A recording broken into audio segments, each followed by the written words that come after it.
এই ঠান্ডার ওয়েদারে বাইরে বৃষ্টি হচ্ছে। আমার বরমশাই আবদার হলো চায়ের সাথে কিছু গরম পকোড়া খাবে। তো চলুন বানিয়ে ফেলি তাড়াতাড়ি তৈরি হয়ে যাওয়া একটা পকোড়ার রেসিপি। এই পকোড়াটা খুবই তাড়াতাড়ি রেডি হয়ে যায়। Hello viewers, welcome to my channel Appy kitchen.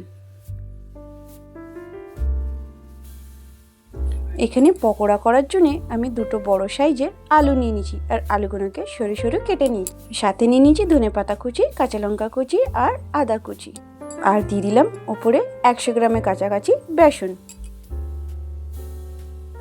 আর এবার দিয়ে দেবো স্বাদ অনুযায়ী নুন আর একটু জিরে গুঁড়ো, আর এইগুলো সব দিয়ে ভালোভাবে মিক্স করে নিলাম। এখন কিন্তু আমি একটু জল মিক্স করিনি, কেন আলুর মধ্যে অনেকটা জল থাকে, তাই জন্যে অল্প অল্প করে পরিমাণ অনুযায়ী জল মেশাবো। দেখতেই পাচ্ছেন আমি একদম অল্প পরিমাণে জল দিলাম। এই অল্প জলেতেই আমার পুরো ব্যাটারটা গোলা হয়ে গেল। ব্যাটারটা খুব বেশি পাতলাও করব না, খুব বেশি গাঢ়ও করিনি। ফ্লেমটা অন করলাম, একটা প্যান বসালাম, আর প্যানের মধ্যে আমি এখানে রিফাইন তেল দিয়ে দিলাম। রিফাইন তেলে ভাজলে পকোড়াগুলো খুব ক্রিস্পি হয়। এবার চামচের সাহায্যে একটু গোল গোল করে প্যানের মধ্যে সব এই ব্যাটারটা পকোড়ার সাইজে দিয়ে দিলাম। এবার একদিক ভালোভাবে ভেজে নিলাম, দেখতেই পাচ্ছেন ভাজা হয়ে গেছে। আর একদিক ভাজার জন্য উল্টে দিলাম।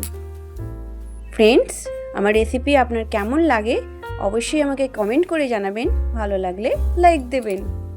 যারা যারা আমার চ্যানেলে নতুন আসছেন প্লিজ আমার চ্যানেলটাকে সাবস্ক্রাইব করে দেবেন, আর সাবস্ক্রাইবের পাশে থাকা বেল আইকনটা অবশ্যই ক্লিক করে দেবেন। আপনাদের সঙ্গে কথা বলতে বলতে দেখতেই পাচ্ছেন পকোড়াগুলো দুদিক ভালোভাবে ভাজা হয়ে গেছে। পকোড়াগুলো চায়ের সাথে খাওয়ার জন্য ready. Thank you for watching my video.